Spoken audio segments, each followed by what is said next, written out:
પ્રકરણ 5 અનિતા અને મધમાખીઓ. પ્રસ્તાવના. આપણે બધા શાળાએ જઈએ છીએ. શાળામાં આપણને નવું કાંઈક શીખવા મળે, મિત્રો સાથે રમવા મળે. પણ શું બધા જ બાળકો શાળામાં આવી શકે છે? ના, કોઈક ને કોઈ કારણોસર બધા બાળકો શાળામાં આવીને શિક્ષણ મેળવી શકતા નથી. આર્થિક પરિસ્થિતિ નબળી હોવાના કારણે ગરીબ કુટુંબના ઘણા બાળકો શિક્ષણથી વંચિત રહે છે. તેમાં પણ ઘણા સમાજમાં દીકરીના શિક્ષણને મહત્વ આપવામાં આવતું નથી. વર્તમાન સમયમાં ભારતના વિવિધ રાજ્યોની સાક્ષરતાની ટકાવારીમાં સ્ત્રીઓની ટકાવારી ઓછી છે. તેમ છતાં સમાજમાં ઘણી દીકરીઓ કોઈ પણ પરિસ્થિતિમાંથી રસ્તો કાઢી શિક્ષણ મેળવી આગળ વધે છે અને સમાજ અને દેશના લોકો માટે ઉદાહરણરૂપ બને છે. તો ચાલો આજે આપણે ભારતના પૂર્વમાં આવેલા બિહાર રાજ્યના મુઝફ્ફર જિલ્લાના બોચાહા ગામમાં રહેતી આવી જ એક છોકરીની વાત કરીએ. તેનું નામ અનિતા ખુશવાહ છે. તે તેના માતા પિતા અને 2 નાના ભાઈઓ સાથે બોચાહા ગામમાં રહે છે. તે કોલેજના અભ્યાસની સાથે સાથે નાના બાળકોને ભણાવે છે અને મધમાખીઓનો ઉછેર પણ કરે છે. આ બધું કાંઈ સહેલું નથી. તે નાની હતી ત્યારે તેને બકરીઓ ચરાવવા જવું પડતું હતું. તેને શાળાએ જવું હતું, પરંતુ તેના માતા પિતાને છોકરી શાળાએ જાય એ ગમતું ન હતું. તેઓ એવું માને છે કે દીકરીએ તો ઘરનું જ કામ કરવાનું હોય, માટે તેને શિક્ષણની કાંઈ જરૂર હોતી નથી. માટે દીકરીના શિક્ષણ પ્રત્યે અવગણના કરવામાં આવે છે અને માટે જ અનિતાના માતા પિતાને એ શાળાએ જાય એ ગમતું ન હતું. પણ અનિતાને શાળામાં જવું ખૂબ ગમતું હતું. શાળામાં જઈને અભ્યાસ કરવો તે તેના માટે એક સ્વપ્ન હતું. શાળાનું સ્વપ્ન. અનિતા એક દિવસ શાળામાં પહોંચી ગઈ અને બાળકોની પાછળ ચૂપચાપ બેસી ગઈ. તે તો ખૂબ જ ખુશ થઈ ગઈ. શાળાએથી ઘેર પાછી આવીને તેણે એના માતા પિતાને શાળાની વાત કરી. અનિતાની વાત સાંભળ્યા બાદ તેના માતા પિતાએ તેને શાળાએ જવાની ચોખ્ખી ના પાડી દીધી.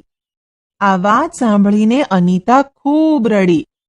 તેમના જ ગામની શાળાના એક શિક્ષકને આ વાતની ખબર પડી. તેમણે અનિતાના માતા પિતાને સમજાવ્યા અને તેમણે કહ્યું કે ધોરણ 8 સુધી ભણવામાં તમારે કાણી પાઈ પણ ખર્ચવાની નથી. એટલે કે તેમણે અનિતાના ભણતર પાછળ 1 રૂપિયો પણ ખર્ચ કરવાનો નથી. શિક્ષકે અનિતાના માતા પિતાને એમ પણ કહ્યું કે ભણવું એ દરેક બાળકનો અધિકાર છે. શિક્ષકની વાત સાંભળી અનિતાના માતા પિતા માની ગયા અને અનિતાએ શાળાએ જવાનું શરૂ કર્યું. અનિતા કાંઈ હોશિયાર છોકરી ન હતી, પણ તેનામાં જિજ્ઞાસા વૃત્તિ હોવાથી તે હંમેશા કંઈ ને કંઈ પૂછતી રહેતી. ભણવાનું ચાલુ રહ્યું. આમ અનિતા ધીરે ધીરે બધા ધોરણો પાસ કરતી ગઈ અને 5મા ધોરણમાં આવી. તે 5મા ધોરણમાં પણ પાસ થઈ ગઈ.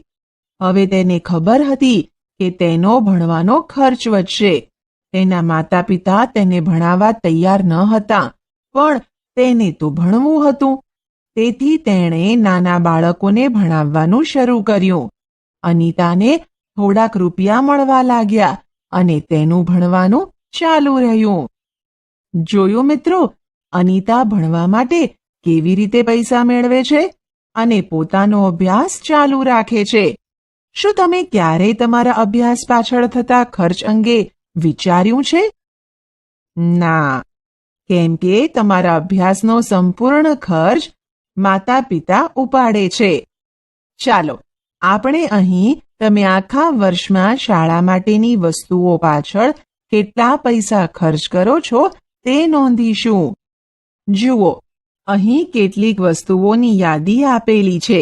તેની સામે આપણે ખર્ચેલા પૈસા ઉદાહરણ સ્વરૂપે લખ્યા છે.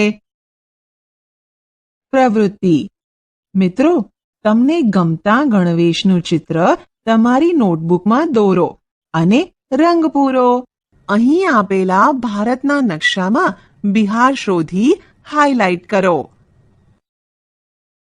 દરેક બાળકને ભણવાનો હક છે અને દરેક બાળકને સરકાર ધોરણ 8 સુધી મફત શિક્ષણની સુવિધા પૂરી પાડે છે. આ અંગે જાણકારી મેળવો. ભારત સરકાર દ્વારા 2009માં સમાજના દરેક વર્ગના બાળકો શિક્ષણ મેળવી જીવનમાં આગળ વધી શકે તે માટે શિક્ષણને લગતો કાયદો અમલમાં મૂકવામાં આવ્યો. આ કાયદાના અંતર્ગત ભારતમાં 6 થી 14 વર્ષના બાળકોને મફત અને ફરજિયાત શિક્ષણ આપવાની જોગવાઈ કરવામાં આવી છે. આ કાયદાને રાઇટ ટુ એજ્યુકેશન એક્ટ 2009 કહે છે. આ કાયદા હેઠળ 6 થી 14 વર્ષના દરેક બાળકને મફત અને ફરજિયાત શિક્ષણ આપવામાં આવે છે. અનિતા આગળ શિક્ષણ મેળવવા લાગી અને તેણે ધીમે ધીમે અન્ય લોકોને પણ છોકરીઓને શાળાને મોકલવાની વાત કરી. અનિતાના માતા પિતા પણ તેના કામમાં મદદ કરવા લાગ્યા. તેની માતા ઘરનું બધું જ કામ કરી લેતી, જેથી અનિતાને ભણવાનો વધુ સમય મળી શકે. મધમાખી ઉછેરનાર. અનિતાના વિસ્તારમાં લીચીના ઘણા વૃક્ષો હતા. આ વૃક્ષના ફૂલો મધમાખીઓને ખૂબ ગમે, એટલે મધમાખીઓ આ ફૂલોની આસપાસ વધુ જોવા મળે. તેથી ઘણા લોકો મધમાખીઓને ઉછેરવાનું કામ કરે.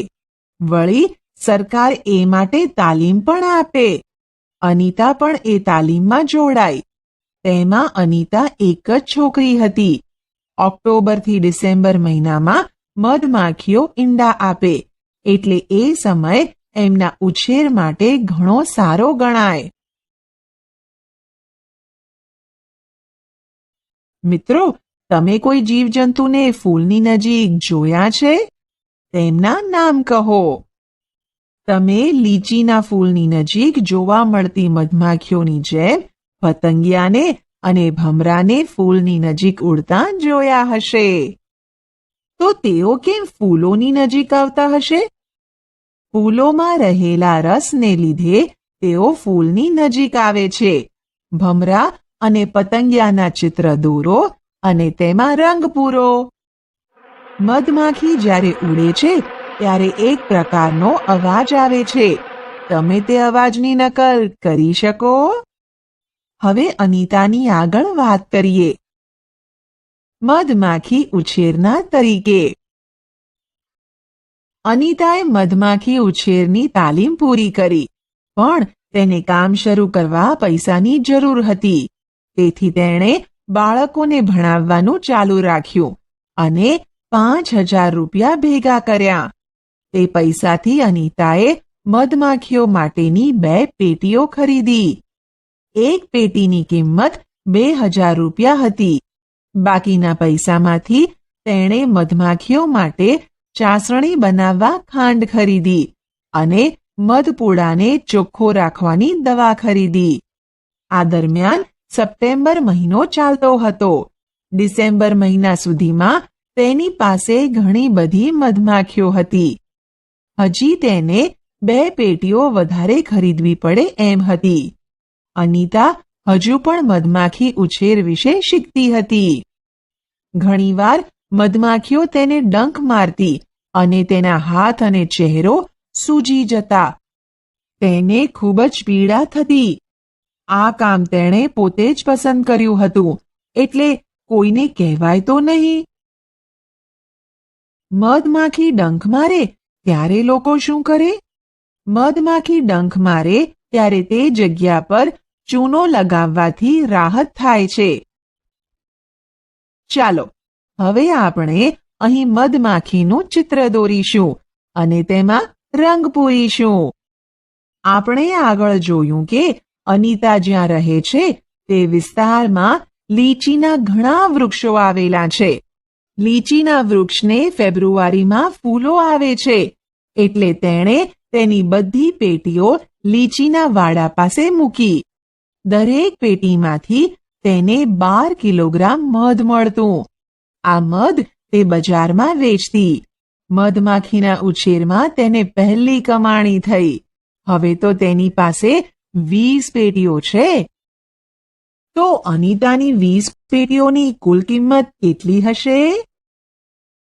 એક પેટીની કિંમત 2000 રૂપિયા હતી. તેથી અનિતાની 20 પેટીઓની કુલ કિંમત 40,000 રૂપિયા થાય. ખરું ને? અનિતા દરરોજ સાયકલ લઈને કોલેજ જાય છે. તેની કોલેજ 5 કિલોમીટર દૂર શહેરમાં છે. હવે અનિતાને નજીકના ગામના બધા લોકો પણ ઓળખવા લાગ્યા છે. તે દરેક ગામની સભામાં જાય છે અને દરેકને ભણતરના મહત્વની વાત કરે છે. ઘણીવાર લોકો તેની મજાક કરે છે, પરંતુ અનિતાને ખબર છે કે તેણે શું કરવાનું છે. અનિતા મધની મોટી વેપારી બનવા માંગે છે, જેથી તે લોકોને મધની પૂરતી કિંમત અપાવી શકે. અનિતા અને ગામના બીજા લોકોને 1 કિલોગ્રામ મધના 35 રૂપિયા મળે છે. તમારા શહેરમાં 1 કિલોગ્રામ મધનો શું ભાવ છે? તે જાણવાનો પ્રયાસ કરો. તો અનિતાના ગામ અને શહેરના મધના ભાવની સરખામણી કરીએ તો અનિતા અને તેના ગામના લોકોને મધની ખૂબ જ ઓછી કિંમત મળે છે. માટે અનિતાને મધની મોટી વેપારી બની લોકોને મધની પૂરતી કિંમત અપાવવી છે. તમારા ઘરમાં મધનો ઉપયોગ થાય છે? શાના માટે થાય છે? ઘરમાં મધનો ઉપયોગ ઔષધિ તરીકે અને કોઈ ખાદ્ય સામગ્રી ઉપર લગાવીને કરી શકાય છે. મધમાખી વિશે થોડી માહિતી મેળવીએ. મધમાખી એક પરિશ્રમી જંતુ છે કે જે માણસ માટે ઉપયોગી ખોરાક મધ બનાવે છે. 1 કિલોગ્રામ મધ એકઠું કરવા તેને લગભગ 1 લાખ કિલોમીટર કરતાંય વધુ પ્રવાસ કરવો પડે છે. તીવ્ર યાદશક્તિ ધરાવતી મધમાખીનું તલના દાણા જેવડું મગજ ગણતરીબાજ હોય છે. મધમાખી ગણતરીપૂર્વક એક સરખા ષટકોણ આકારના ખાનાવાળો મધપૂડો બનાવે છે. દરેક મધપૂડામાં એક રાણી મધમાખી હોય છે, જે ઈંડા મૂકે છે. પૂડામાં મોટા ભાગની માખીઓ કામદાર માખીઓ હોય છે. આ માખીઓ આખો દિવસ મધ એકઠું કરવાનું કામ કરે છે. તેઓ ફૂલોની આજુબાજુ ઉડે છે. તેઓ મધ બનાવવા ફૂલોમાંથી રસ એકઠો કરે છે. જ્યારે કોઈ એક માખી રસવાળું ફૂલ શોધી લે છે, ત્યારે બીજી માખીઓને જણાવવા તે ખાસ પ્રકારનું નૃત્ય કરે છે. કામદાર માખીઓ મધપૂડા માટે મહત્વની છે. કામદાર માખીઓ વગર મધપૂડા કે રસનો સંગ્રહ શક્ય નથી. મધપૂડામાં બધી મધમાખીઓ ભૂખ્યા પેટે જાય છે. મધમાખીઓની જેમ બીજા કયા જીવજંતુઓ છે જે જૂથમાં રહેવાનું પસંદ કરે છે? મધમાખીઓની જેમ કીડી, ઉધઈ અને ભમરી જેવા જીવજંતુઓ જૂથમાં રહેવાનું પસંદ કરે છે. કીડીઓ મધમાખીઓની જેમ સાથે રહે છે. રાણી કીડી ઈંડા મૂકે છે અને સિપાહી કીડીઓ દરની રક્ષા અને દેખભાળ કરે છે. કામદાર કીડીઓ હંમેશા ખાવાનું શોધવામાં અને તેને દર સુધી પહોંચાડવામાં વ્યસ્ત હોય છે. ઉધઈ અને ભમરી પણ આ જ રીતે સાથે રહે છે. શું તમે જોયું છે કે કીડીઓ ક્યાં રહે છે? કીડીઓ જમીનની અંદર દરમાં રહે છે. ખાવાની કઈ કઈ ચીજ વસ્તુઓ પાસે કીડીઓ ભેગી થાય છે? અનાજ, રોટલી, ગળી વસ્તુઓની આસપાસ કીડીઓ ભેગી થાય છે. આ ઉપરાંત કંઈક જીવજંતુઓ મરી ગયા હોય તેની આસપાસ કીડીઓ ભેગી થાય છે, ખરું ને? તમે કીડીઓની હાર એટલે કે લાઈન જોઈ છે? તેનો રંગ કયો હોય છે? તમે લાલ અને કાળી કીડીને હારબંધ એટલે કે લાઈનમાં જતી જોઈ હશે. શું તમને ક્યારેય કીડી કરડી છે? કેવી કીડી હતી? કાળી કે લાલ? મોટી કે નાની? ઘણીવાર તમને લાલ રંગની અને મોટી કીડી કરડી હશે અને તમને પણ ઘણું દુખ્યું હશે, ખરું ને? મિત્રો, તમને બધાને મગફળી તો ભાવતી જ હશે. તમે જ્યારે મગફળી ખાઓ છો ત્યારે તેના ફોતરાને તમે કદાચ ફેંકી દો છો. તેના ફોતરાનો ઉપયોગ કરી થોડા જીવજંતુ બનાવવાનો પ્રયત્ન કરો અને તેમાં રંગ કરવાનું ભૂલતા નહીં. આપણે શું શીખ્યા? ભણતરનું મહત્વ, છોકરીઓને ભણાવવા પ્રત્યે જાગૃતિ,